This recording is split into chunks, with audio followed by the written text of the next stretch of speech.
Ce tube sorti de terre est parfois jaune fluorescent. Des microalgues captent le dioxyde de carbone émis par la production de biométhanisation. Un principe qui semble basique mais qui relève d'une technologie innovante.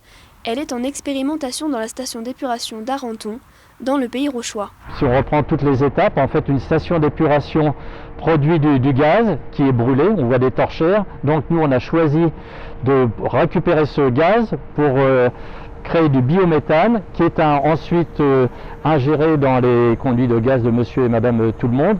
Mais lors de cette production, il y a du CO2 qui est produit.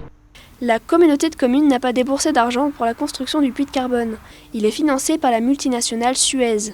Donc nous on a été curieux, donc on a posé la question ensuite, après avoir attribué le marché, et donc on nous a parlé d'à peu près 120 000 euros donc, par puits de carbone. Mais c'est un peu comme une voiture, on a demandé, voilà, on veut acheter une voiture, et donc on nous a donné 2 prix, et après on a su qu'à l'intérieur d'une de ces voitures, il y avait une option, voilà, qui était offerte. Ce projet a soulevé la suspicion de plusieurs associations de protection de l'environnement.